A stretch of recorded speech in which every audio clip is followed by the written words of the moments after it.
Okay, ये हमारा day 1 का पॉलिटी का लेक्चर है। ठीक है, अभी तक हमने इंटरनेशनल रिलेशन का डे 1 कवर किया, जिसमें हमने जो है इजराइल पैलेस्टीन कॉन्फ्लिक्ट को लगभग आधा से ज़्यादा कवर हो गया है वो।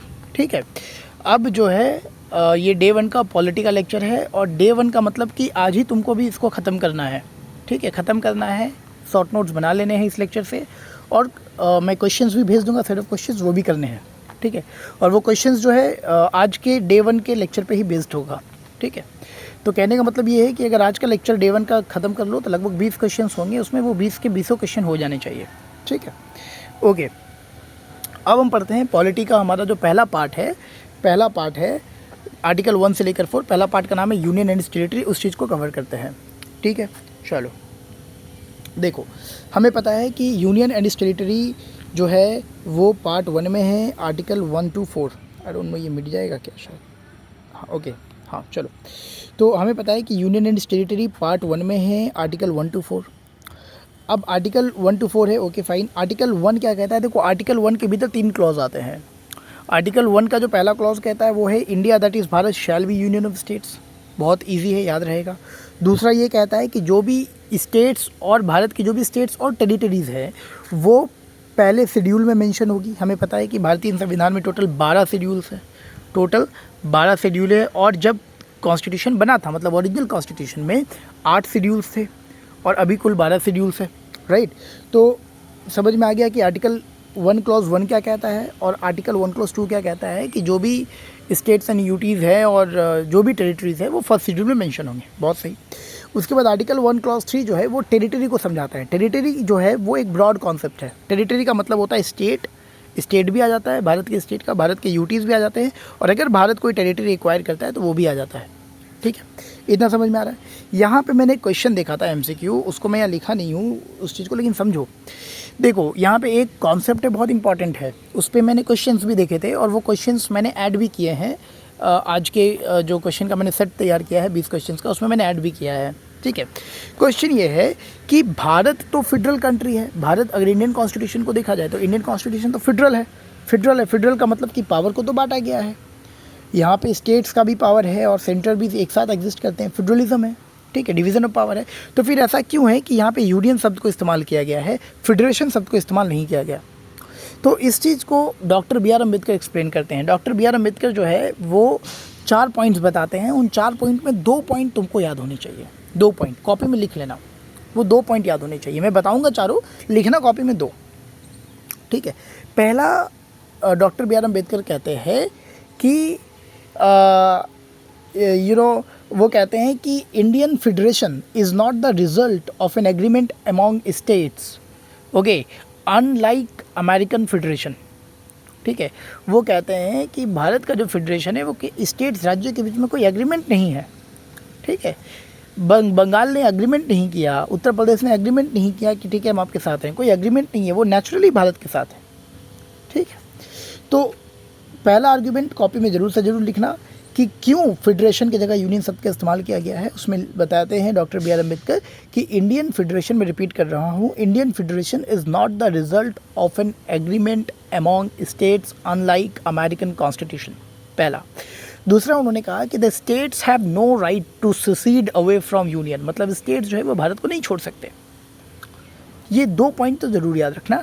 हालांकि फर्दर 2 पॉइंट उन्होंने बताए थे कि states were lacking in administrative capacity, okay, post independence governance, मतलब आज़ादी के बाद स्टेट्स को अकेला नहीं छोड़ा जा सकता था, स्टेट्स के पास उतने रिसोर्सेज नहीं थे। ठीक है, और चौथा, उन्होंने बताया कि there were tendencies of secessionist, there were chances of secessionist tendencies among states, मतलब हो सकता था कि स्टेट्स के बीच में जो है भारत से अलग होने की टेंडेंसी हो। ठीक है, तो इसीलिए जो है ये ऐसा ना हो, इसीलिए एक सेंट्रल पावर होना ज़रूरी है। तो ये 4 कारण जो है बताए गए। ठीक है, ये 4 कारण बताए गए। ये 4 कारण में 2 कारण जो है, पहला जो 2 कारण मैंने बताया वो बहुत इंपॉर्टेंट है, उसको लिख लेना कॉपी में। ठीक है, ओके। अब आते हैं, देखो, तो हमने क्या देखा कि आर्टिकल 1 क्लॉज 2 कहता है कि जो स्टेट्स एंड यूटीज़ है वो फर्स्ट शेड्यूल में मेंशन होंगे, वो फर्स्ट शेड्यूल में मेंशन होंगे। अब ये फर्स्ट शेड्यूल क्या था ना, फर्स्ट शेड्यूल में टोटल 4 पार्ट थे। फर्स्ट शेड्यूल के 4 पार्ट थे, part A, part B, part C, part D. तो फर्स्ट शेड्यूल के 4 पार्ट हुआ करते थे। पार्ट ए में क्या था? पार्ट ए में ब्रिटिश प्रोविंसेस का नाम लिखा हुआ था जो अंग्रेज़ों ने हमें दिया। पार्ट बी में प्रिंसली स्टेट्स का नाम लिखा हुआ था। हमें पता होना चाहिए कि जब आज़ादी के वक्त जो है प्रिंसली स्टेट्स भी थे। प्रिंसली स्टेट्स को अंग्रेज़ों ने ऑप्शन दिया, या तो इंडिपेंडेंट रहो, या तो भारत के साथ चले जाओ, या तो पाकिस्तान के साथ चले जाओ। तो लगभग सारे प्रिंसली स्टेट्स ने जो है भारत के साथ खुद को जोड़ने का समझा। ठीक है, तो प्रिंसली स्टेट्स को पार्ट बी में रखा गया। ठीक है, पार्ट सी में सेंट्रली एडमिनिस्ट्रेड राज्यों को रखा गया और पार्ट डी में अंडमान निकोबार को रखा गया। तो इस तरीके से part A, part B, part C, part D करके रखा गया था फर्स्ट शेड्यूल में। लेकिन पता होना चाहिए कि देखो अब तक जो है यूनियन टेरिटरी का कोई कॉन्सेप्ट नहीं है। ठीक है, 7th कॉन्स्टिट्यूशनल अमेंडमेंट 1956 के बाद जो है ये part A, part B, part C, part D के डिस्टिंक्शन को हटा दिया गया। ठीक है, कि कोई ऐसा पार्ट नहीं होगा। ठीक है, तो ये part A, part B, part C, part D के डिस्टिंक्शन को हटा दिया गया और यूटीज़ का कॉन्सेप्ट लाया गया कि एक तो स्टेट्स होंगे। अब वो state British provinces, princely states बोल के नहीं, वो स्टेट भारत के हैं। ठीक है, तो वो स्टेट्स होंगे और एक यूटीज़ होंगी। तो यूटीज़ का कॉन्सेप्ट जो है वो 1956 में आया था। इतना क्लियर हो गया? चलो बहुत अच्छी बात है। तो पार्ट 1 ये पॉइंट और ये हमने कवर कर लिया। ये चीज़ को याद रखना। आगे बढ़ते हैं। अब आर्टिकल 2 पे आते हैं। आर्टिकल 2 क्या है? आर्टिकल 2 पार्लियामेंट को 2 शक्ति देता है। क्या? एक तो आप नए स्टेट्स को बना सकते हो, नए स्टेट्स को एडमिट कर सकते हो। नए स्टेट्स को एडमिट करने का मतलब है कि जो एग्जिस्टिंग स्टेट्स है, जो ऑलरेडी स्टेट्स हैं, स्टेट्स का मतलब कि मान लो कोई यूटीज़ हो सकता है, उसको आपने स्टेटहुड दे दिया, तो वो आर्टिकल 2 के इस पावर से किया जाता है। मतलब टू एडमिट न्यू स्टेट्स जो है भारत के एग्जिस्टिंग टेरिटरी को रेफर करती है कि वो टेरिटरी ऑलरेडी भारत की है, भारत ने उसको यूटी से स्टेटहुड का दर्जा दे दिया। ये आर्टिकल 2 के इस वाले प्रोविज़न से एम्पावर्ड है। और दूसरा आर्टिकल 2 पार्लियामेंट को ये भी शक्ति देता है कि वो नए राज्य बना सकता है। ये जो नया राज्य है ये उन स्टेट्स को रेफ़र करता है, उन टेरिटरी को रेफ़र करता है जो फिलहाल भारत का पार्ट नहीं है, लेकिन भारत ने उसको एक्वायर किया है। इतना समझ में आ रहा है? तो आर्टिकल 2 पार्लियामेंट को ये 2 पावर देता है, जरूर से ज़रूर याद रखना। अब एग्जाम्पल के तौर पे ये चीज़ बहुत इंपॉर्टेंट है। 35th कॉन्स्टिट्यूशनल अमेंडमेंट एक्ट 1974 से हमने भारतीय संविधान में आर्टिकल 2A को इंसर्ट किया और सिक्किम को एसोसिएट यूनियन बनाया। एसोसिएट यूनियन बनाने का अर्थ है कि सिक्किम के डिफेंस, सिक्किम का ट्रांसपोर्ट, सिक्किम का कम्युनिकेशन भारत ने अपने हाथों में ले लिया। Associate union. ठीक है, उसके बाद जो है 36th अमेंडमेंट लाया गया। 36th अमेंडमेंट 1975 36th अमेंडमेंट 1975 और 16 मई 1975 को सिक्किम को जो है भारत का फुल फ्लेजेड स्टेट बना दिया गया। सिक्किम जो है वो भारत का 22वां राज्य बना। ये चीज़ बहुत इंपॉर्टेंट है, याद रखना आप। ठीक है, सिक्किम जो है वो भारत का 22वां राज्य बना। ठीक है, चलो आगे बढ़ते हैं। ठीक है, हो गया भाई। अब आते हैं आर्टिकल 3 में। आर्टिकल 3 क्या कहता है? आर्टिकल 3 फर्दर पार्लियामेंट को कुछ शक्तियाँ देता है। क्या शक्तियाँ देता है? कि वो नए स्टेट्स बना सकता है। अब ये क्या कॉन्सेप्ट है? अभी तो हमने सीखा था नए स्टेट्स। तो ये नया स्टेट का मतलब हुआ कि स्टेट से स्टेट। देखो आर्टिकल 2 का जो पहला हमने देखा यूटी से स्टेट। दूसरा हमने देखा जो भारत का पार्ट नहीं है उसको अगर भारत एक्वायर करती है तो वो आर्टिकल 2 के दूसरे वाले प्रोविज़न में आ जाता है। आर्टिकल 3 का ये जो प्रोविज़न है वो है स्टेट से स्टेट। स्टेट से स्टेट जैसे कि आंध्र प्रदेश से तेलंगाना बन गया, ठीक है, बिहार से झारखंड बन गया। तो इस तरीके से नई स्टेट। ओके बढ़िया भाई। तो आर्टिकल 3 पार्लियामेंट को अधिकार देता है कि आप नई स्टेट्स बना सकते हैं। ठीक है, फिर जा कर के आप स्टेट्स जो है आप स्टेट्स के एरिया को आप डिक्रीज़ इंक्रीज़ कर सकते हैं। ठीक है, उसके बाउंड्री को आप चेंज कर सकते हैं। ठीक है, आप स्टेट का नाम बदल सकते हैं। ठीक है, तो ये शक्तियाँ सब किसके पास है? पार्लियामेंट के पास है। स्टेट लेजिस्लेचर के पास कुछ नहीं है। ठीक है, स्टेट एंड यूटी से शक्ति जो लेजिस्लेटिव असेंबलीज होती है राज्यों की, उनके पास कोई शक्तियाँ नहीं है। हाँ, आर्टिकल 2-3 पे अगर एक पावर एक्सरसाइज करने तो कुछ कंडीशंस जरूर है, उन कंडीशन को समझो। पहला कंडीशन कि प्रेसिडेंट के रिकमेंडेशन की आवश्यकता है। जैसे मनी बिल में प्रेसिडेंट के रिकमेंडेशन की आवश्यकता होती है, वैसे यहाँ भी प्रेसिडेंट के रिकमेंडेशन की आवश्यकता है। जब तो बिल को इंट्रोड्यूस करने के पहले प्रेसिडेंट के रिकमेंडेशन चाहिए। प्रेसिडेंट उस बिल को जो है कंसर्न स्टेट के पास भेजती है उसके ओपिनियन के लिए। हालांकि वो ओपिनियन दे या ना दे, इससे पार्लियामेंट को और प्रेसिडेंट को कोई फ़र्क नहीं पड़ता। पार्लियामेंट स्टेट के ओपिनियन से ऐसे भी बाध्य नहीं है। समझ में आया? इसीलिए कहा जाता है कि India is indestructible union of destructible states. ठीक है, तो कंडीशन क्या है? प्रेसिडेंट का रिकमेंडेशन चाहिए, प्रेसिडेंट उसको स्टेट के पास भेजेंगे, लेकिन स्टेट का व्यू जो है वो मैंडेटरी नहीं है। ठीक है, उसके बाद एक बार ये प्रेसिडेंट ने रिकमेंड कर दिया, उसके बाद उस बिल को किसी भी हाउस में इंट्रोड्यूस किया जा सकता है।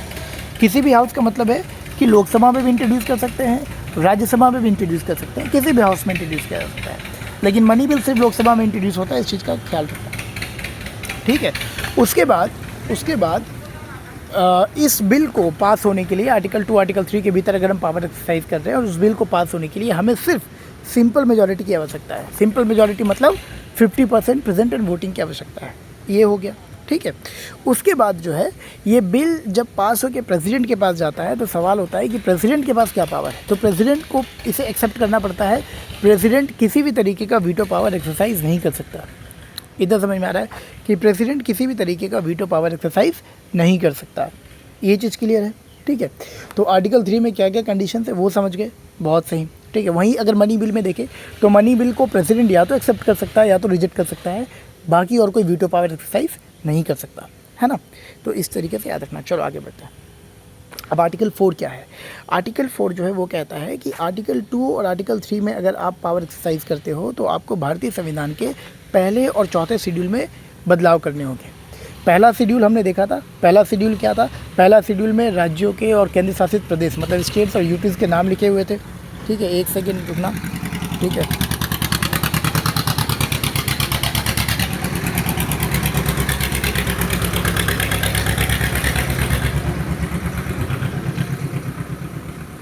ट्रैक्टर चला रहा कि बुलेट समझ में नहीं आता है, ठीक है।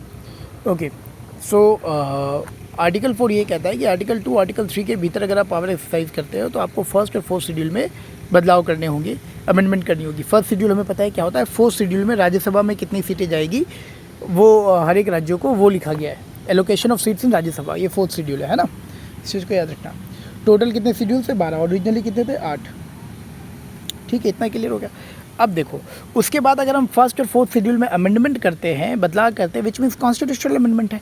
लेकिन आर्टिकल 4 ये कहता है कि इस तरीके की अमेंडमेंट जो है वो आर्टिकल 368 के भीतर नहीं कहलाई जाएगी। मतलब आपको आर्टिकल 368 का प्रोसीजर नहीं फॉलो करना पड़ेगा। समझ में आ रहा है? तो ये सारी चीज़ें हो गई। आर्टिकल 4 हमने कवर कर लिया। अब हम बात करते हैं रीऑर्गेनाइजेशन ऑफ स्टेट्स के बारे में, ठीक है। देखो जब भारत आज़ादी के बाद जो है राज्यों को जब पुनर्गठन करने के रीऑर्गेनाइज करने की बात आई तो लोगों ने कहा कि भाषा के आधार पे जो है इसे रीऑर्गेनाइज करना चाहिए, लिंग्विस्टिक बेसिस पे इसे रीऑर्गेनाइज करना चाहिए। कारण क्या थे? कारण ऐसा होता है ना कि भारत की लिंग्विस्टिक डाइवर्सिटी बहुत है, ठीक है।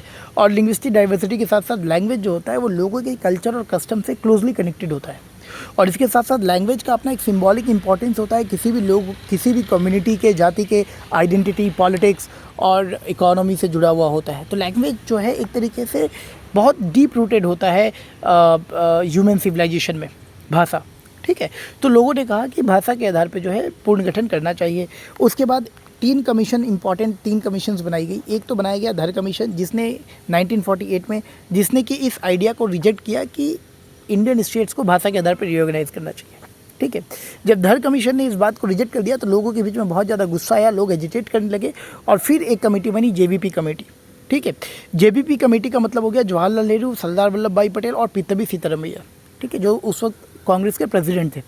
तो जेबीपी कमेटी जो है वो बनी और जेबीपी कमेटी ने भी जो है धर कमीशन की बातों को जो है कहा कि धर कमीशन सही थी, भाषा के आधार पर इंडियन स्टेट्स को रीऑर्गेनाइज नहीं किया जा सकता। लेकिन जेबीपी कमेटी के इस रिपोर्ट के बाद जो है एजिटेशन अपने एक नए लेवल पे पहुंच गई, खास करके जो भारत के जो सदर्न स्टेट थे। ये बहुत इंपॉर्टेंट याद रखना, पूछा जा सकता है कि कौन से स्टेट जो है वो ज़्यादा इन्वॉल्व थे। याद रखना भारत का सदर्न स्टेट था, खास करके आंध्र प्रदेश, वो बहुत ज़्यादा एजिटेट कर रहा था। यहाँ तक कि वहाँ के एक लीडर थे पोटी श्रीरामल्लू, उनका कुछ इस तरीके का नाम था, वो जो है भूख हड़ताल पर बैठ गए और उनमें उनका देहांत भी हो गया, ठीक है। तो बहुत हाई लेवल पे जो है ये टेंशन पहुंच चुकी थी, ये एजिटेशन पहुंच चुका था और इसीलिए सरकार को मजबूरन 1953 में आंध्र प्रदेश को जो है मद्रास प्रेसिडेंसी से अलग करना पड़ा भाषा के आधार पे। तो ये पूछा जा सकता है कि कौन सा ऐसा राज्य था जो भाषा के आधार पर सबसे पहली बार रीऑर्गेनाइज हुआ, वो आंध्र प्रदेश है। कौन से साल में? 1953 में। तो जब आंध्र प्रदेश को सरकार ने जो है भाषा के आधार पर रीऑर्गेनाइज कर दिया तो बाकी लोगों को भी अब चाहिए, ठीक है। तो फिर एक कमीशन बनाई गई, फैज़ल अली कमीशन, जिसमें 3 लोग थे। एक तो खुद फैज़ल अली थे, एक थे एच.एन. कुंजरू मतलब हृदयनाथ कुंजरू और एक थे के.एम. पनिक्कड़। ये 3 लोग थे। और फैज़ल कमीशन ने कहा कि सिर्फ भाषा के आधार पर जो है स्टेट्स को रीऑर्गेनाइज नहीं किया जा सकता, और भी उन्होंने कुछ रीज़न बताए, ठीक है, वो मैं बता देता हूँ, लिखने की ज़रूरत नहीं है, बस मैं बता देता हूँ। उसने बताया कि भारत की यूनिटी एंड सिक्योरिटी सबसे पहले होनी चाहिए। उसके बाद भारत की लिंग्विस्टिक और कल्चरल होमोजेनिटी को देखना है, सिर्फ लैंग्वेज नहीं, कल्चर को भी देखना है, ठीक है। उसके बाद जो है भारत की जो फाइनेंशियल, इकोनॉमिक और एडमिनिस्ट्रेटिव कन्वीनियंस है उसको भी देखना है, और कुछ इस तरीके से गठन करना है कि राज्यों के साथ साथ देश का भी भला हो पूरा, ठीक है। तो ये रिकमेंडेशन मत लिखो, लेकिन इतना फैज़ल अली कमीशन जरूर पता होना चाहिए। और इसी फैज़ल अली कमीशन के रिकमेंडेशन के आधार पे जो है 7th कॉन्स्टिट्यूशनल अमेंडमेंट एक्ट 1956 जो है वो किया गया, और यही 7th कॉन्स्टिट्यूशनल अमेंडमेंट एक्ट 1956 जो है वो फर्स्ट शेड्यूल में मौजूद part A, part B, part C, part D के डिस्टिंक्शन को हटाया, और साथ ही साथ स्टेट रीऑर्गेनाइजेशन एक्ट भी आया, जिससे कि 14 स्टेट्स और 6 यूटीज़ बनाए गए। इतना क्लियर है? बहुत सही, आगे बढ़ते हैं, ठीक है।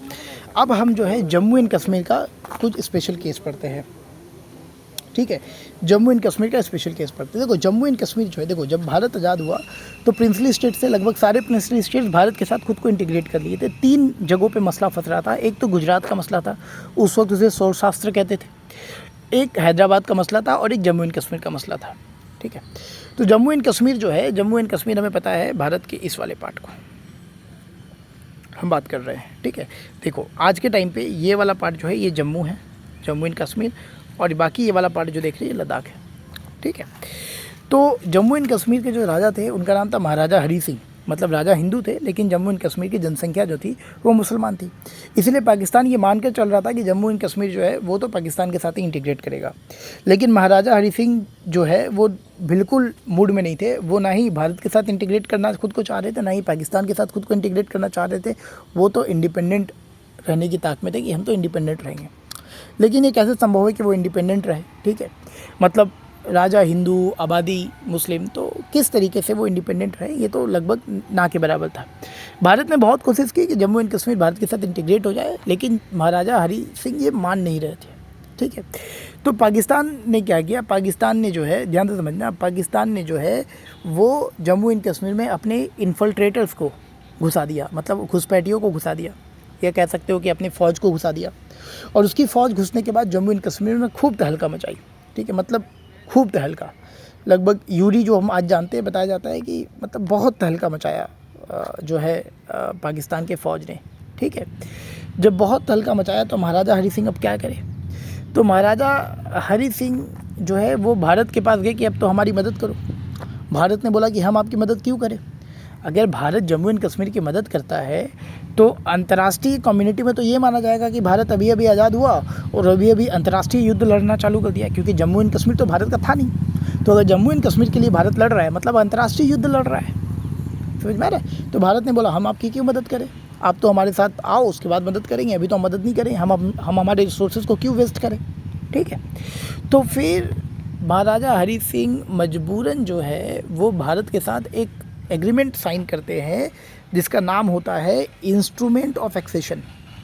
याद रखना, इंस्ट्रूमेंट ऑफ एक्सेशन बहुत इंपॉर्टेंट है। इंस्ट्रूमेंट ऑफ एक्सेशन को साइन किया गया था 26 अक्टूबर 1947। देखो अगस्त 1947 में भारत आज़ाद हुआ, 26 अक्टूबर 1947 को जो है महाराजा हरी सिंह ने इंस्ट्रूमेंट ऑफ एक्सेशन भारत के साथ साइन किया, विच मीन्स कि जम्मू एंड कश्मीर का डिफेंस, एक्सटर्नल अफेयर्स और कम्युनिकेशन भारत के पास होगा। ये बातें हुई, समझ में आ रहा है। उसके बाद जो है भारत अपनी आर्मी भेजता है और सिचुएशन को नॉर्मलाइज करता है, लेकिन तब तक जो है पाकिस्तान के घुसपैठिए जो है वो कुछ हद तक घुस जाते हैं। कहाँ तक घुस जाते हैं, मैं अगर तुमको मैप में समझाऊँ तो यहाँ तो मैप में अगर मैं समझाऊँ तुमको तो पहले मैं इसको थोड़ा डिलीट कर लेता हूँ, उसके बाद मैप में समझाता हूँ। मैप में अगर तुमको समझाऊँ भाई, मैप में अगर तुमको समझाऊँ तो कहाँ तक घुसते हैं, तो लगभग ये वाला पार्ट, और इस पार्ट को आज हम पीओके के नाम से जानते हैं, पाकिस्तान ऑक्युपाइड कश्मीर के नाम से, समझ में आ रहा है। तो जम्मू एंड कश्मीर में देखो तो ये पार्ट तो पाकिस्तान का है, और लगभग ये वाला हिस्सा जो है, लगभग ये वाला हिस्सा, एक सेकेंड, लगभग ये वाला हिस्सा चाइना के पास है, भारत का अक्षाई चीन इसको कहते हैं, ठीक है। तो जम्मू एंड कश्मीर अभी पूरा का पूरा भारत के पास नहीं है, ठीक है। अब अगर मैं मैप ड्रॉ करूँ तो देखो ये और ये, समझ जाते ध्यान से, विच मीन्स कि जम्मू एंड कश्मीर का सिर्फ इतना पार्ट अभी जम्मू एंड कश्मीर है, ठीक है। और लद्दाख का ये वाला पार्ट लद्दाख है, और लद्दाख इतना सा भारत के पास है, बाकी ये चाइना के पास है, और ये वाला पूरा वाला जो ये वाला रीजन है वो अभी पाकिस्तान ऑक्यूपाइड कश्मीर है। तो वही पाकिस्तान ऑक्यूपाइड, पाकिस्तान ने उस वक्त ऑक्यूपाई कर लिया था, ठीक है। समझ में आया? इतना क्लियर हो गया, ठीक है। तो इंस्ट्रूमेंट ऑफ एक्सेशन साइन किया गया। इंस्ट्रूमेंट ऑफ एक्सेशन में क्या बातें हुई? Defence, external affairs, communication Bharat के पास होगा, इतना कुछ समझ में आ गया। और भारत ने भी जम्मू एंड कश्मीर को कमिट किया कि जम्मू एंड कश्मीर के लोगों का अपना कॉन्स्टिट्यूएंट असेंबली होगा, और वो constituent assembly Jammu and Kashmir का अपना कॉन्स्टिट्यूशन तय करेगी। मतलब एक कॉन्स्टिट्यूशन तो भारत का था, लेकिन दूसरा एक कॉन्स्टिट्यूशन तय करेगी जम्मू एंड कश्मीर के लिए, और उसके कॉन्स्टिट्यूशन को बनाने के लिए कॉन्स्टिट्यूएंट असेंबली होगी जो कि जम्मू एंड कश्मीर के लोगों के द्वारा ही बनाई जाएगी, ठीक है। तो और यही चीज़ भारतीय संविधान के आर्टिकल 370 में रिफ्लेक्ट करता है, आर्टिकल 370 में रिफ्लेक्ट करता है, ठीक है। याद रखना, आर्टिकल 370 जम्मू एंड कश्मीर को एक स्पेशल स्टेटस देता है। क्या देता है? Special status. स्पेशल स्टेटस का मतलब क्या हो गया? स्पेशल स्टेटस का मतलब ये हो गया कि भारत के जो बाकी राज्य हैं और जो एक जम्मू एंड कश्मीर है, जम्मू एंड कश्मीर को बाकी राज्यों से बहुत ही अलग तरीके का ट्रीटमेंट दिया जाएगा, एक अलग ही प्रिविलेजेस दिया जाएगा, वही स्पेशल स्टेटस है। तो कुछ एग्जाम्पल के तौर पे देखते हैं कि क्या क्या था। देखो, पहला तो ये कहा गया, अरे यार पहला तो ये कहा गया कि आर्टिकल 238, समझो, आर्टिकल 238 जम्मू एंड कश्मीर में लागू नहीं होगा। सवाल होता है कि आर्टिकल 238 क्या है? आर्टिकल 238 क्या है? तो आर्टिकल 238 पार्ट 8 में आता है, अभी हम लोग पढ़ेंगे आर्टिकल पार्ट 8 के आर्टिकल 239 से आर्टिकल 241 तक, अभी हम लोग ऐसे भी पढ़ने वाले हैं इसी लेक्चर में, ठीक है। सो आर्टिकल 238 क्या कहता है? आर्टिकल 238 कहता है कि पार्ट बी राज्यों में, ध्यान से समझना, पार्ट बी राज्यों में पार्ट 6 के प्रोविजंस लागू होंगे, विच मीन्स पार्ट 6 क्या है कॉन्स्टिट्यूशन का? पार्ट 6 है स्टेट एग्जीक्यूटिव, मतलब स्टेट के एडमिनिस्ट्रेशन से रिलेटेड प्रोविजंस इसमें है। हमें पता है पार्ट 5 यूनियन एग्जीक्यूटिव है, जिसमें हम president, prime minister, attorney general वगैरह पढ़ते हैं। तो वैसे ही पार्ट 6 स्टेट एग्जीक्यूटिव है, जिसमें हम चीफ मिनिस्टर, एडवोकेट जनरल वगैरह ये सब पढ़ते हैं। समझ में आ रहा है कि नहीं आ रहा है? ठीक है, समझ में आ रहा है कि नहीं आ रहा है? तो पार्ट 6 की बातें, मतलब स्टेट को कैसे एडमिनिस्टर किया जाएगा, वो सारी बातें पार्ट बी, मतलब प्रिंसली स्टेट्स वाले राज्यों में लागू होगी। समझ में आ रहा है? तो हालांकि अभी आर्टिकल 238 इन ऑपरेटिव है, क्योंकि part A, part B, part C का डिस्टिंक्शन तो 7th कॉन्स्टिट्यूशनल अमेंडमेंट एक्ट से हट गया, तो अभी तो इन ऑपरेटिव है। लेकिन उस वक्त के अगर पॉइंट ऑफ व्यू से बात करें तो बताया गया कि आर्टिकल 238 जो कि बाकी प्रिंसली स्टेट्स पे लागू होती है, वो जम्मू एंड कश्मीर पे लागू नहीं होगी, पहली बात। दूसरा, जो रेसिड्यूरी पावर्स होगा वो जम्मू एंड कश्मीर के लेजिस्लेटिव असेंबली के पास होगा। यूजुअली रेसिड्यूरी पावर जो सेंट्रल गवर्नमेंट के पास होती है, यूनियन गवर्नमेंट के पास होती है। रेसिड्यूरी पावर का अर्थ क्या होता है कि देखो, अभी पावर एक तो स्टेट लिस्ट है जो कि स्टेट गवर्नमेंट के पास है, एक यूनियन लिस्ट है जो कि सेंट्रल गवर्नमेंट के पास है, एक कॉन्करेंट लिस्ट है जो कि स्टेट और यूनियन गवर्नमेंट दोनों इस पर कानून बना सकते हैं। रेसिड्यूरी पावर्स वो पावर्स होते हैं कि कल दिन कोई नया सब्जेक्ट अगर उठ करके आ गया तो वो सब्जेक्ट उठ करके चला जाएगा यूनियन गवर्नमेंट के पास, उसको रेसिड्यूरी पावर कहते हैं। तो रेसिड्यूरी पावर बाकी सभी राज्यों के मामले में तो सेंट्रल गवर्नमेंट के पास होता है, यूनियन गवर्नमेंट के पास होता है, लेकिन जम्मू एंड कश्मीर ने बोला कि हमारे पास होना चाहिए, ठीक है। उसके बाद ऑफ कोर्स इनका अपना कॉन्स्टिट्यूशन होगा। और याद रखना, जम्मू एंड कश्मीर का कॉन्स्टिट्यूशन 26 जनवरी 1957 को कमेंस हुआ। जैसे भारत का कॉन्स्टिट्यूशन 26 जनवरी 1950 को कमेंस हुआ, उसी तरीके से जम्मू एंड कश्मीर का कॉन्स्टिट्यूशन 26 जनवरी 1957 में कमेंस हुआ, याद रखना, ठीक है। मतलब 26 अक्टूबर 1947 को इंस्ट्रूमेंट ऑफ एक्सेशन साइन किया गया, और लगभग 10 साल बाद जो है उनका अपना कॉन्स्टिट्यूशन कमेंस हुआ। तो कमेंस हुआ मतलब डुअल सिटीजनशिप हो गया। अब जो लोग जम्मू एंड कश्मीर में रहते हैं वो भारत के भी नागरिक हैं और जम्मू एंड कश्मीर के भी नागरिक हैं। समझ में आया? ठीक है। उसके बाद बोला गया कि financial emergency Jammu and Kashmir में लग नहीं सकती, और नेशनल इमरजेंसी लग सकती है लेकिन सिर्फ वार और एक्सटर्नल एग्रेशन के ग्राउंड पे। भाई, नेशनल इमरजेंसी को लगाने का 3 ग्राउंड होता है, एक होता है वार, एक होता है एक्सटर्नल एग्रेशन, और एक होता है आर्म्ड रिबेलियन। ये आर्म्ड रिबेलियन पहले इंटरनल डिस्टर्बेंस हुआ करता था, लेकिन फिर उसको 44th अमेंडमेंट से आर्म्ड रिबेलियन किया गया। लेकिन आर्म्ड रिबेलियन के आधार पर जम्मू एंड कश्मीर में आप नेशनल इमरजेंसी नहीं लगा सकते, सिर्फ वार और एक्सटर्नल एग्रेशन के आधार पर ही नेशनल इमरजेंसी लगाई जा सकती है। तो ऐसे और भी कई प्रोविजंस थे, ये इनमें से हमने जब समझाने के लिए बताया कि स्पेशल स्टेटस का अर्थ क्या होता है, क्या क्या प्रिविलेजेस जम्मू एंड कश्मीर को दिए गए थे, ठीक है। यहाँ पे जो सबसे इंपॉर्टेंट प्रोविज़न है वो ये है कि आर्टिकल 370 प्रेसिडेंट को अलाउ करता है, ध्यान समझना, आर्टिकल 370 प्रेसिडेंट को अलाउ करता है कि वो एक्सेप्शंस और मॉडिफिकेशंस बनाए जम्मू एंड कश्मीर के इंटरेस्ट के लिए। जम्मू एंड कश्मीर के बेनिफिट के लिए प्रेसिडेंट जो है आर्टिकल 370 में एक्सेप्शंस और मॉडिफिकेशंस बना सकते हैं। इतना समझ में आया? ठीक है, आर्टिकल 370 ये कहता है। और प्रेसिडेंट जो है, प्रेसिडेंट ने इसी पावर का इस्तेमाल करते हुए 1954 में एक ऑर्डर जारी किया जिसका नाम था the constitution application to Jammu and Kashmir order 1954। बहुत इंपॉर्टेंट है, याद रखना। तो प्रेसिडेंट ने आर्टिकल 370 में मौजूद इसी पावर का इस्तेमाल करते हुए एक ऑर्डर निकाला, the constitution application to Jammu and Kashmir order 1954, और आर्टिकल 35A को इंट्रोड्यूस किया कॉन्स्टिट्यूशन में। ठीक है, आर्टिकल 35A को इंट्रोड्यूस किया कॉन्स्टिट्यूशन में। यहाँ पे आर्टिकल 368 का इस्तेमाल नहीं किया गया, इसीलिए आर्टिकल 35A कंट्रोवर्शियल होता है। लोग कहते हैं, एक्सपर्ट्स कहते हैं कि बिना आर्टिकल 368 का इस्तेमाल किया आपने कॉन्स्टिट्यूशन में इतना बड़ा आर्टिकल डाल दिया, आर्टिकल 35 है। तो अब सवाल है कि आर्टिकल 35 है क्या? आर्टिकल 35 जो है वो जम्मू एंड कश्मीर में रहने वाले लोगों को, जम्मू एंड कश्मीर में रहने वाले इन द सेंस कि जम्मू एंड कश्मीर के परमानेंट रेसिडेंट्स को कुछ स्पेशल राइट्स और प्रिविलेजेस देता है। समझ में आ रहा है? आर्टिकल 35A क्या है कि जम्मू एंड कश्मीर के जो परमानेंट रेसिडेंट्स हैं उनको कुछ स्पेशल राइट्स और प्रिविलेजेस देता है।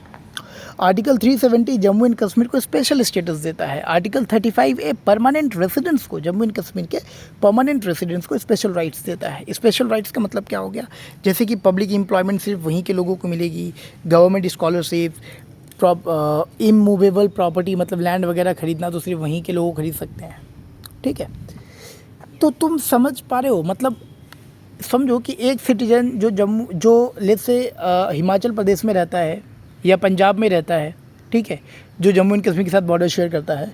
जम्मू एंड कश्मीर भी भारत का हिस्सा, पंजाब भी भारत का हिस्सा, लेकिन पंजाब में जो लोग रह रहे हैं और जो लोग जम्मू एंड कश्मीर के परमानेंट रेसिडेंट्स हैं, दोनों में सोच रहे हो कि भाई दोनों हैं भारत के सिटीजन, लेकिन डिफरेंस कितना है? जम्मू एंड कश्मीर को कितना, परमानेंट सिटीजन को कितना ज़्यादा प्रिविलेजेस मिल रहा है कि बाहर के लोग, आप प्रॉपर्टी नहीं खरीद सकते, आपको जॉब्स नहीं मिल सकते। इट्स लाइक कि वो तो अलग देश है, ऐसा लग रहा है ना? तो मतलब कि सिटीजन के जो क्लास है उसके भीतर एक क्लास बना दिया गया है, उसके भीतर मतलब क्लास विद इन क्लास यहाँ पे बना दिया गया है। एक तो पूरा सिटीजन की क्लास है, उसमें से भी एक सर्टेन क्लास है जिसको बहुत सारे प्रिविलेजेस दिए गए हैं। ठीक है, तो ये बड़ा डिस्क्रिमिनेटरी है नेचर में। तो ये भी आर्टिकल 35 में एक दोष बताया जाता है। सो आर्टिकल 35A के कुछ दोष बताए जाते हैं। पहला ये कि बिना आर्टिकल 368 का इस्तेमाल किए इतना बड़ा आर्टिकल डाल दिया।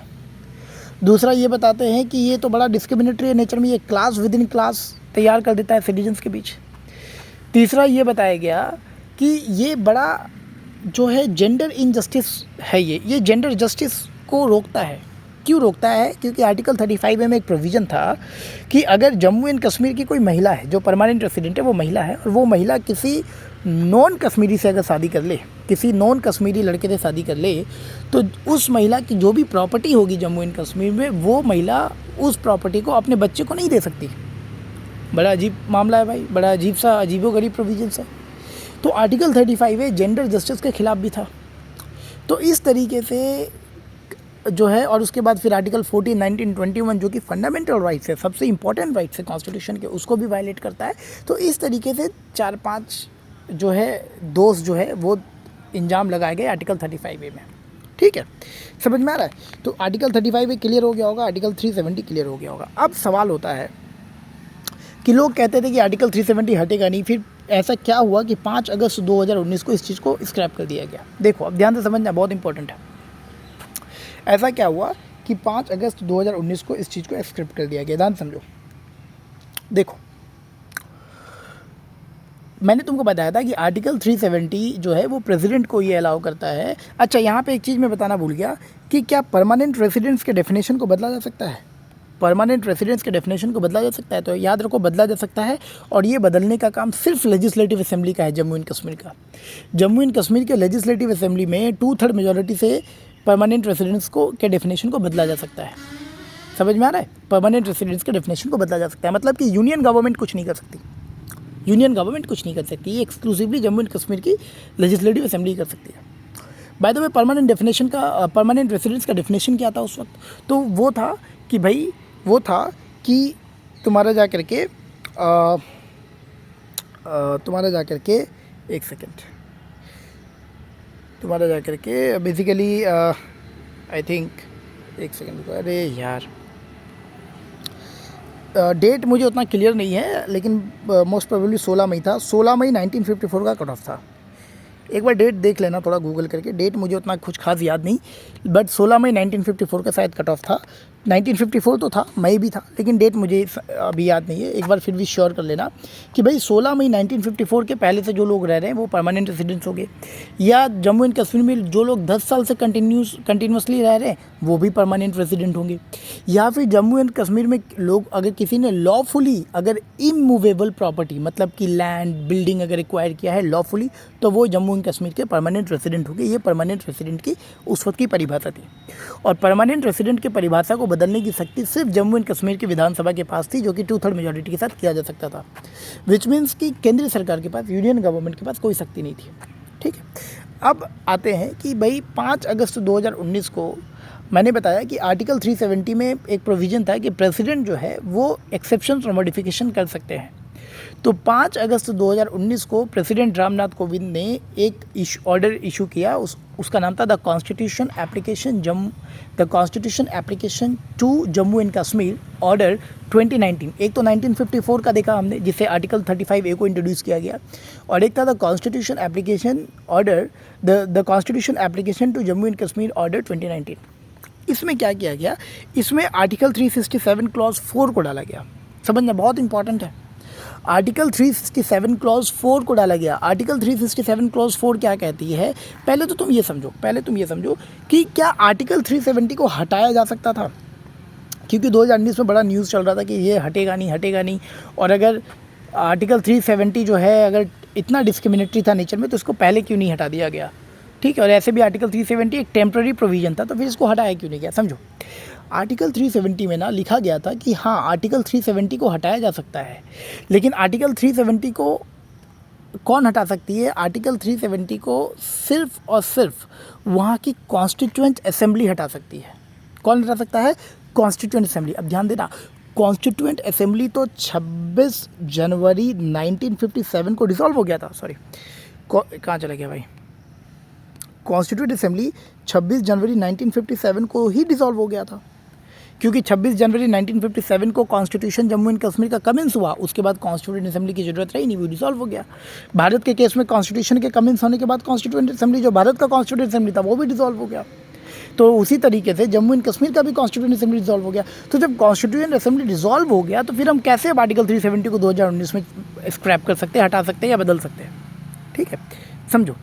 तो प्रेसिडेंट साहब ने 2019 में आर्टिकल 367 क्लॉज 4 को ऐड किया। आर्टिकल 367 में ही ये पावर मौजूद था कि प्रेसिडेंट एक्सेप्शन और मॉडिफिकेशन बना सकते हैं। तो उस पावर का इस्तेमाल करते हुए रामनाथ कोविंद ने आर्टिकल 367 क्लॉज 4 को ऐड किया। उन्होंने एक ऑर्डर इशू किया जिसका नाम था the constitution application to Jammu and Kashmir order. ठीक है, और कॉन्स्टिट्यूशन में आर्टिकल 367 क्लॉज 4 ऐड किया। आर्टिकल 367 क्लॉज 4 क्या करता है, वो आर्टिकल 370 को स्क्रैप कर देता है, और आर्टिकल 35A फिर तो ऑटोमेटिकली स्क्रैप हो जाता है। आर्टिकल 370 को स्क्रैप कर देने का मतलब है, समझो, आर्टिकल 367 क्लॉज 4 में क्या लिख दिया कि जो शब्द कॉन्स्टिट्यूएंट असेंबली है वो वास्तविक में लेजिस्लेटिव असेंबली है। समझ पा रहे हो। तो जो मेन डेडलॉक था, अगर तुमसे कोई पूछे कि आर्टिकल 370 को हटाना इतना मुश्किल क्यों था, तो जो मेन डेडलॉक था, जो मेन कलेश था, वो था कॉन्स्टिट्यूएंट असेंबली, क्योंकि कॉन्स्टिट्यूएंट असेंबली तो डिसॉल्व हो चुकी थी। अब चूंकि कॉन्स्टिट्यूएंट असेंबली थी नहीं तो आर्टिकल 370 को भी नहीं हटाया जा सकता। लेकिन अमेंडमेंट के माध्यम से जब आर्टिकल 35A को इंट्रोड्यूस किया जा सकता है बिना आर्टिकल 368 के अमेंडमेंट से, तो आर्टिकल 370 को भी, मतलब आर्टिकल 370 में भी जो वर्ड कॉन्स्टिट्यूएंट असेंबली लिखा गया है उसको हम लेजिस्लेटिव असेंबली लिख सकते हैं बिना आर्टिकल 368 के अमेंडमेंट के। तो सिंपली प्रेसिडेंशियल ऑर्डर से कॉन्स्टिट्यूएंट असेंबली को हटा करके जो है लेजिस्लेटिव असेंबली लिख दिया, और लेजिस्लेटिव असेंबली लिखने के बाद तो फिर आर्टिकल 370 को इनऑपरेटिव बना दिया कि अब ये लागू नहीं होगा। ठीक है, समझ में आ रहा है। सो अगर आर्टिकल 370 इनऑपरेटिव हो गया, मतलब स्पेशल स्टेटस चला गया, तो स्पेशल राइट्स एंड प्रिविलेजेस जो वहाँ के परमानेंट रेसिडेंट्स को मिले थे अंडर आर्टिकल 35A वो भी ख़त्म हो गया। ठीक है, इसके बाद गवर्नमेंट ने Jammu and Kashmir reorganisation act लाया। Jammu and Kashmir reorganisation act में जब पूरे जम्मू एंड कश्मीर को 2 भाग में बांटा, एक बना जम्मू एंड कश्मीर और एक बना लद्दाख, और ये दोनों ही यूनियन टेरिटरी बने। फ़र्क इतना था कि लद्दाख में कोई लेजिस्लेटिव असेंबली नहीं है, कारण क्योंकि लद्दाख में बहुत बुद्धिस्ट पॉपुलेशन है, तो उस कल्चरल होमोजेनिटी को ध्यान में रखते हुए इसमें कोई लेजिस्लेटिव असेंबली नहीं है, पूरा का पूरा जो है यूनियन टेरिटरी है। लेकिन जम्मू एंड कश्मीर ये भी यूनियन टेरिटरी है, लेकिन यहाँ पे लेजिस्लेटिव असेंबली है। जम्मू एंड कश्मीर में अभी लेजिस्लेटिव असेंबली है। समझ में आया? अब आर्टिकल 370 के हटने ना हटने से जम्मू एंड कश्मीर का क्या इम्प्लिकेशन होगा, क्या डेवलपमेंट पड़ेगा, जम्मू एंड कश्मीर में क्या असर होगा, ये सब तुमको समझने की ज़रूरत नहीं है। मैं कोशिश कर रहा हूँ कि लेक्चर को फैक्चुअल इन्फॉर्मेशन तक ही कन्फाइंड रखूँ, लेकिन कुछ बातें बतानी पड़ रही है ताकि चीज़ें समझ में आए, नहीं तो जस्ट याद रखना भी पॉसिबल नहीं है। समझ के याद रखना ज़्यादा आसान होता है। ठीक है, आगे बढ़ते हैं। आगे बढ़ते हैं। आज के टाइम पे कौन कौन यूटीज है? तो जम्मू एंड कश्मीर है, अभी देख लिया, लद्दाख है, पुडुचेरी है, ठीक है, लक्षद्वीप है, अंडमान निकोबार है, दादरा नगर हवेली दमन एंड दीव है, चंडीगढ़ है और दिल्ली है। याद रखना, ठीक है, याद रखना। अगर मैं तुमको इसको भारत के मैप में दिखा दूँ तो थोड़ा भारत के मैप में दिखा देता हूँ।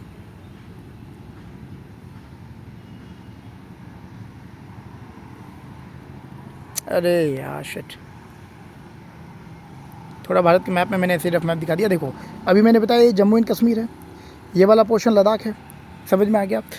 ये वाला पोर्शन लद्दाख है, ठीक है, समझ में आया? अब समझो ये वाला पोर्शन उत्तराखंड है, ठीक है, और तुम्हारा जा कर के थोड़ा सा ये वाला पोर्शन, ये तुम्हारा मान लो ये वाला पोर्शन है हिमाचल प्रदेश, ठीक है, ठीक है, ये वाला पोर्शन है पंजाब, ठीक है, उसके बाद ये लगभग राजस्थान है, ठीक है, उसके बाद जो है ये वाला गुजरात है, ठीक है। अब देखो तो पुडुचेरी कहाँ पे? देखो ये केरल है, केरल में एक, केरल के भीतर ही एक जगह है माही। याद रखना, ये माही केरल के भीतर जरूर है, लेकिन ये माही केरल का नहीं है, पुडुचेरी का है, पौंडीचेरी का यूनियन टेरिटरी। उसी तरीके से यहाँ पे तुम्हारा जाके तमिलनाडु में ये यहाँ पे है करिकल जो कि तमिलनाडु के भीतर है, और पौंडीचेरी या फिर पुडुचेरी ये भी तमिलनाडु के भीतर है, लेकिन वो तमिलनाडु का हिस्सा नहीं है, वो एक यूनियन टेरिटरी है जो कि पौंडीचेरी के भीतर कलेक्टिवली आता है। और उसके बाद फिर यहाँ पे अगर मैं देखूँ, यहाँ पे इस तरीके से आंध्र प्रदेश के यहाँ पे है यनम। तो पौंडीचेरी जो है 4 मेजर टेरिटरी से मिलकर बना हुआ है, माही, तुम्हारे जाके करिकल, पुडुचेरी और यनम, और पुडुचेरी जो है कैपिटल मानी जाती है। तो तुम देख पा रहे हो कि इसकी ज्योग्राफी कैसी है, मतलब यूनियन टेरिटरी एक ही है, लेकिन कुछ केरल के भीतर घुसी हुई है, कुछ तमिलनाडु के भीतर घुसी हुई है, और कुछ जो है आंध्र प्रदेश के भीतर घुसी हुई है। तो किस तरीके से स्कैटर्ड ज्योग्राफी है। इमेजिन करो कि बंगाल का एक हिस्सा जो है वो बिहार के भीतर घुसा हुआ है, तो कितनी अजीबोगरीब ज्योग्राफी है। तो ये अजीबोगरीब ज्योग्राफी, ये यूनिक सर्कमस्टांसेस एक कारण है कि क्यों यूनियन टेरिटरीज जैसे व्यवस्था की ज़रूरत होती है। समझ में आ रहा है? तो ये चीज़ हो गई। लक्षद्वीप देखो तो अगर अरेबियन सी में यहाँ पे लक्षद्वीप है, छोटे छोटे आइलैंड स्कैटर्ड है। उसके बाद अगर तुम अंडमान देखो तो अंडमान जो है इधर में तुम्हारा बे ऑफ बंगाल में है, ठीक है। अंडमान निकोबार जितना भारत से नज़दीक है उससे ज़्यादा वो साउथ ईस्ट एशियन कंट्री से नज़दीक है, इस चीज़ का ख्याल रखना, ठीक है। और अंडमान निकोबार मेरी टाइम बाउंड्रीज़ के लिए बहुत इंपॉर्टेंट होती है, ठीक है, मतलब मेरी इंटरनेशनल मेरी टाइम बाउंड्री की आप अपने लैंड से कितने हद तक समुद्र में जो है फिशिंग वगैरह कर सकते हो, रिसोर्सेज को एक्सप्लॉइट कर सकते हो, वो जो इंटरनेशनल लॉ है उसके वजह से हमेशा डिस्प्यूट्स होते हैं, और अंडमान निकोबार जो है कई बार इंटरनेशनल अफेयर में रहता है। तो इसलिए ये भी कारण है कि अंडमान निकोबार जो है ये नेशनल सिक्योरिटी के दृष्टिकोण से यूनियन टेरिटरी को बनाया गया है, ठीक है। उसके बाद दादरा नगर हवेली बोले तो देखो गुजरात का ये वाला हिस्सा, ठीक है, यहाँ पे ड्रॉ करता हूँ, गुजरात का ये वाला हिस्सा दादरा, ठीक है, दादरा नगर हवेली, और यहाँ पे गुजरात का ही एंड पोर्शन है, यहाँ पे दमन एंड दीव, तो ये गुजरात में लोकेटेड है बेसिकली, याद रखना। चंडीगढ़ तुमको पता होना चाहिए, चंडीगढ़ जो है मैं यहाँ पे बिताता हूँ इसको, चंडीगढ़ जो है वो मैप में कहाँ पे है, अरे यार हाँ, चंडीगढ़ जो है वो मैप में कहाँ पे है, ठीक है, समझ आ रहा है। चंडीगढ़ जो है वो इस तरीके से यहाँ पे लेट्स से एक तरीके से देखो, ये वाला उत्तराखंड हो गया, ठीक है, ये वाला तुम्हारा जा कर के लेट्स से हिमाचल हो गया, ये वाला तुम्हारा पंजाब हो गया, और यहीं पे हरियाणा है, मतलब पंजाब हरियाणा के यहाँ पे बॉर्डर में चंडीगढ़ है, ठीक है। तो चंडीगढ़ है, और चंडीगढ़ जो है वो पंजाब की भी कैपिटल को सर्व करता है, मतलब पंजाब की भी कैपिटल है और हरियाणा की भी कैपिटल है। तो ये भी चीज़ इंपॉर्टेंट है, अगर चंडीगढ़ को अगर केंद्र सरकार अपने पास ना रखे तो पंजाब हरियाणा आपस में मार कर लेंगे। तो चंडीगढ़ आज के टाइम पे पंजाब हरियाणा दोनों को सर्व करता है कैपिटल के तौर पे। उसके बाद दिल्ली, तो तुम्हें पता है उत्तर प्रदेश के रीजन में जो है दिल्ली घुसा हुआ है, ठीक है, उत्तर प्रदेश के रीजन में दिल्ली घुसा हुआ है, तो दिल्ली भी एक यूनियन टेरिटरी है। समझ में आ रहा है? दिल्ली को basically national capital territory of Delhi कहा जाता है। तो यूनियन टेरिटरीज कौन कौन से वो हमने देख लिया। आगे बढ़ते हैं, अब हम बात करते हैं पार्ट 8 ऑफ द कॉन्स्टिट्यूशन के बारे में, ठीक है। अब हम बात करते हैं पार्ट 8 ऑफ द कॉन्स्टिट्यूशन के बारे में। पार्ट 8 क्या है? पार्ट 8 जो है वो आर्टिकल 239 से 241 तक कवर करता है। हमने आर्टिकल 238 भी पढ़ा था, वो भी पार्ट 8 में। ठीक है। बेसिकली पार्ट 8 में हमें आर्टिकल 239 से आर्टिकल 241 तक पढ़ना है, ठीक है। आर्टिकल 239 क्या कहता है, आर्टिकल 239 क्या कहता है, ध्यान समझना। आर्टिकल 239 कहता है, आर्टिकल 239 कहता है, आर्टिकल 239 में दो बातें हैं। पहली बात ये है कि यूटी जो है वो प्रेसिडेंट साहब एडमिनिस्टर करेंगे, प्रेसिडेंट साहब गवर्न करेंगे थ्रू एन एडमिनिस्ट्रेटर। ये आर्टिकल 239 का पहली प्रोविज़न है। दूसरा ये कहता है कि प्रेसिडेंट साहब जो है किसी राज्य के गवर्नर को, ध्यान से देखना, प्रेसिडेंट साहब जो है किसी राज्य के गवर्नर को एडजॉइनिंग यूटीज़, मतलब उसी राज्य से अगर कोई यूटी सटा हुआ है तो उसी गवर्नर को उस यूटी का, उस सटे हुए यूटी का, एडजॉइनिंग यूटी का जो है एडमिनिस्ट्रेटर घोषित कर सकते हैं। दो बातें क्लियर हो गई, ठीक है। चलो बहुत सही है, ठीक है, इतना क्लियर हो गया। तो आर्टिकल 239 का हमने दोनों प्रोविजन समझ लिया। अब आर्टिकल 239A में आते हैं। आर्टिकल 239A जो है वो 14th अमेंडमेंट 1962 से कॉन्स्टिट्यूशन में ऐड किया गया। 14th अमेंडमेंट 1962 से कॉन्स्टिट्यूशन में ऐड किया गया आर्टिकल 239A।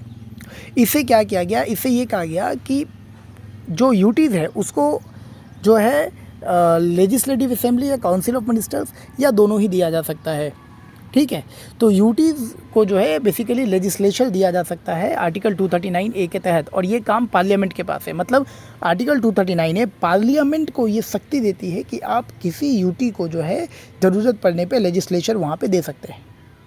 और पुडुचेरी को जो है 28 दिसंबर 1962 पुडुचेरी को जो है पुडुचेरी पहला यूनियन टेरिटरी बना जिसको कि लेजिस्लेचर दिया गया, लेजिस्लेटिव असेंबली दी गई। समझ में आ रहा है? तो पुडुचेरी में लेजिस्लेटिव असेंबली एग्जिस्ट करती है, वो एक ऐसा यूनियन टेरिटरी है। बेसिकली पुडुचेरी में लेजिस्लेटिव असेंबली है, दिल्ली में लेजिस्लेटिव असेंबली है, जम्मू एंड कश्मीर में लेजिस्लेटिव असेंबली है, ठीक है। और हाँ, और ये तीन जो जगह है यहाँ पे लेजिस्लेटिव असेंबली है, और तो कहीं लेजिस्लेटिव असेंबली नहीं है। आई थिंक एक बार मैं देख लेता हूँ लिस्ट को, और तुम्हारा जा करके हाँ, और दिल्ली में लेजिस्लेटिव असेंबली, हाँ ये, और तो कहीं लेजिस्लेटिव असेंबली नहीं है, ठीक है। अरे कहाँ चला गया भाई, कहाँ पढ़ रहे थे, कहाँ पढ़ रहे थे भाई, हाँ। सो आर्टिकल 239A हमने देख लिया। आर्टिकल 239 ने 14th अमेंडमेंट 1962 से कॉन्स्टिट्यूशन में जो है वो ऐड किया हमने, और पार्लियामेंट को एम्पावरमेंट मिला कि वो यूटीज़ को लेजिस्लेटिव असेंबली और काउंसिल ऑफ मिनिस्टर दे सकती है, ठीक है। देखो ये पुडुचेरी किस तरीके से जो है वो मैंने यहाँ पे मैप में दिखाया कि पुडुचेरी की ज्योग्राफी कितनी स्कैटर्ड है। एक पुडुचेरी है लेकिन उसके 4 मेन पार्ट तो है, 4 जिले तो वो अलग अलग जगह पे, ठीक है, अलग अलग स्टेट के भीतर। अब आता है आर्टिकल 239AA। बेसिकली हमने 69th कॉन्स्टिट्यूशन अमेंडमेंट से, जो कि 1991 में हुआ, 69 कॉन्स्टिट्यूशन अमेंडमेंट एक्ट 1991 से हमने 2 आर्टिकल ऐड किए। एक तो आर्टिकल 239AA जो कि दिल्ली को स्पेशल प्रोविज़न देता है, और आर्टिकल 239AB। और साथ ही साथ जो है एक एक्ट भी बना था उसी साल 1991 में जिसका नाम था government of national capital territory of Delhi act, GNCTD act, ठीक है।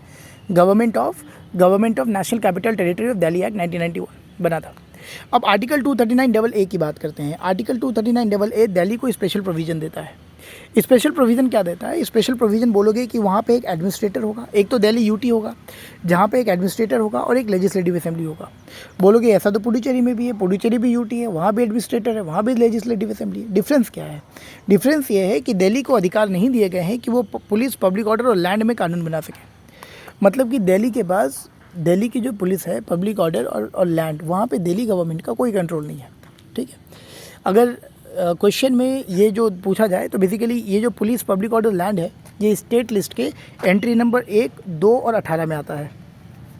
ये भी याद रखना, मैंने तो याद रखा है, हालांकि इतना डीप पूछेगा नहीं, ठीक है। एंट्री तो नहीं पूछेगा, ठीक है, नहीं तो आधा से ज़्यादा वहीं पात देगा। एंट्री तो नहीं पूछेगा, ठीक है। सो फिर भी याद रखो कि पुलिस, पब्लिक ऑर्डर, लैंड जो है ये आर्टिकल, ये स्टेट लिस्ट के 7 शेड्यूल में स्टेट लिस्ट के एंट्री नंबर 1, 2, 18। अच्छा, जो स्टेट लिस्ट है ना उसको लिस्ट 2 कहा जाता है। मतलब यूनियन लिस्ट 1 होता है, स्टेट लिस्ट 2 होता है, और कॉन्करेंट लिस्ट 3 होता है। तो इस तरीके से अगर कभी सवाल आ जाए तो कंफ्यूज मत होना, ठीक है। तो ये डिफरेंस था कि पुलिस, पब्लिक ऑर्डर, लैंड पे दिल्ली गवर्नमेंट का कोई कंट्रोल नहीं है। आगे बढ़ते हैं। आर्टिकल 239AB क्या कहता है? इसको भी हमने 69 कॉन्स्टिट्यूशन अमेंडमेंट एक्ट 1991 से लाए। आर्टिकल 239AB प्रेसिडेंट को ये पावर देता है कि वो आर्टिकल 239AA के सारे प्रोविज़न या किसी भी प्रोविज़न को सस्पेंड कर सकती है ज़रूरत पड़ने पे। This is article 239AB। Basically एक तरीके से ये प्रेसिडेंट रूल के तरह ही है, ठीक है। प्रेसिडेंट रूल हमारे कॉन्स्टिट्यूशन में आर्टिकल 356 में है। सारी चीज़ें हम लोग वो सब तो बाद में पढ़ेंगे। आगे बढ़ते हैं। सो हमने आर्टिकल 239 को देख लिया, 239A को देख लिया, AA को देख लिया, AB को देख लिया, अब 240 की बारी है। ठीक है, देखो मैं हर एक आर्टिकल को वहीं तक पढ़ा रहा हूँ, ज़्यादा डीप में जा नहीं रहा हूँ। ठीक है, आर्टिकल 240 क्या कहता है? आर्टिकल 240 अगेन प्रेसिडेंट को ये शक्ति देता है कि वो पीस, प्रोग्रेस और गुड गवर्नेंस के लिए कानून बना सकते हैं उन यूटीज़ में जहाँ पे लेजिस्लेटिव असेंबली की सुविधा नहीं है। ठीक है, तो जैसे कि लक्षद्वीप हो गया, अंडमान निकोबार हो गया। ठीक है, तो इन सारी जगहों पे जो है वो पीस, प्रोग्रेस, गुड गवर्नेंस के लिए रेगुलेशंस बना सकते हैं। कौन? प्रेसिडेंट, पार्लियामेंट नहीं, प्रेसिडेंट। ठीक है, आर्टिकल 240। आर्टिकल 241 क्या कहता है? आर्टिकल 241 कहता है कि पार्लियामेंट जो है वो किसी भी यूटी को ज़रूरत पड़ने पे एक हाई कोर्ट दे सकती है, खुद का हाई कोर्ट। हालांकि अभी जो है मात्र दिल्ली एक ऐसा यूनियन टेरिटरी है जिसके पास उसका खुद का हाई कोर्ट है। ठीक है, बाकी तो अगर अंडमान निकोबार का जो केस होता है वो कलकत्ता के हाई कोर्ट में आता है ना। इस तरीके से शेयर्ड हाई कोर्ट है यूनियन टेरिटरी का, लेकिन दिल्ली जो है एक ऐसा यूनियन टेरिटरी है जिसका खुद का हाई कोर्ट है। और आर्टिकल 241 ये पावर देता है पार्लियामेंट को। इतना क्लियर हो गया? आगे बढ़ते हैं। अब देखो 2021 में एक इशू हुआ। 2021 में गवर्नमेंट ने government of national capital territory of Delhi act मतलब GNCTD एक्ट 1991 में अमेंडमेंट किया। अमेंडमेंट क्या किया? अमेंडमेंट को मैं ज़्यादा डीप में नहीं समझाऊंगा, बस अमेंडमेंट को इतना समझो कि GNCTD एक्ट में जो गवर्नमेंट शब्द था ना, जो गवर्नमेंट शब्द था उसको गवर्नमेंट ने लेफ्टिनेंट गवर्नर से जो रिप्लेस कर दिया। लेफ्टिनेंट गवर्नर मतलब प्रेसिडेंट के द्वारा अपॉइंट किया गया एडमिनिस्ट्रेटर। तो GNCTD एक्ट में जो गवर्नमेंट शब्द था वो लेफ्टिनेंट गवर्नर से उसको रिप्लेस कर दिया। इससे हुआ क्या? इससे कि दिल्ली की जो भी बची कुची पावर्स भी थी उसको सेंट्रल गवर्नमेंट ने उसको भी छीन लिया। छीन लिया का मतलब है कि इस अमेंडमेंट से यूनियन गवर्नमेंट को उन मैटर में भी, लेफ्टिनेंट गवर्नर तो यूनियन गवर्नमेंट का ही एक तरीके से एजेंट है, तो लेफ्टिनेंट गवर्नर को उन मैटर्स में भी पावर मिल गई, डिस्क्रेशनरी पावर मिल गई। डिस्क्रेशनरी का मतलब है कि जहाँ पे लेफ्टिनेंट गवर्नर का हाँ या ना चलेगा। ठीक है, तो उन मसले में भी, उन मैटर्स में भी डिस्क्रेशनरी पावर मिल गई जिन मैटर्स पे दिल्ली गवर्नमेंट का अधिकार था, दिल्ली लेजिस्लेटिव असेंबली के अधिकार था जिन मैटर पे लेजिस्लेट करने का, उस मैटर को भी लेफ्टिनेंट गवर्नर के डिस्क्रेशनरी पावर के भीतर चला गया इस अमेंडमेंट के जरिए। तो फिर दिल्ली सरकार ने इसको सुप्रीम कोर्ट में चैलेंज किया और जब सुप्रीम कोर्ट में चैलेंज किया तो आया दिल्ली सर्विसेज वर्डिक्ट। इस जजमेंट को दिल्ली सर्विसेज वर्डिक्ट के नाम से जानते हैं। इसमें सुप्रीम कोर्ट ने कहा कि ये पार्लियामेंट नहीं कर सकती ऐसा, ये अमेंडमेंट जो है ये बिल्कुल व्यर्थ है, फालतू है, इसको पार्लियामेंट नहीं कर सकती। ठीक है, lieutenant governor, police, public order और लैंड, ये तीन को छोड़ करके जो ओरिजिनली 1991 में था, मतलब आर्टिकल 239 AA में जो ओरिजिनली लिखा हुआ था, इन तीन को छोड़ करके बाकी सारे मामलों में लेफ्टिनेंट गवर्नर दिल्ली सरकार के बातों से बाध्य होगी। ध्यान से समझना, दिल्ली सर्विसेज वर्डिक्ट में क्या आया कि पुलिस, पब्लिक ऑर्डर और लैंड, इन तीनों को छोड़ करके बाकी सब मामलों में लेफ्टिनेंट गवर्नर मतलब प्रेसिडेंट के द्वारा अपॉइंट किया गया लेफ्टिनेंट गवर्नर जो है वो दिल्ली असेंबली से डिसाइड किया है, दिल्ली गवर्नमेंट की बातों से बाध्य होगी। ठीक है, और उसके बाद सुप्रीम कोर्ट ने कहा कि भाई ऐसा है कि इंडियन कॉन्स्टिट्यूशन में डेमोक्रेसी और फेडरलिज्म बोल के भी कुछ है, तो आप उसको नहीं छेड़खानी कर सकते। ठीक है, डेमोक्रेसी और फेडरलिज्म जो है वो कॉन्स्टिट्यूशन का इसेंशियल फीचर है, ज़रूरी वाला फीचर है, वो बेसिक स्ट्रक्चर है, आप उसको नहीं बदल सकते। ठीक है, समझ में आया? ये चीज़, ये सारी बातें जो है इसमें थी। ख़त्म हो गया लगता है। चलो, कॉन्ग्रेचुलेशन। तो हमने लगभग मान के चलो कि हमने पूरा पार्ट 1 कवर कर लिया अच्छे से, हमने पूरा पार्ट 1 कवर कर लिया। अब जो इसके बाद का जो लेक्चर होगा वो पार्ट 2 मतलब सिटीजनशिप को कंसर्न करेगा, उसमें हम सिटीजनशिप की बात करेंगे।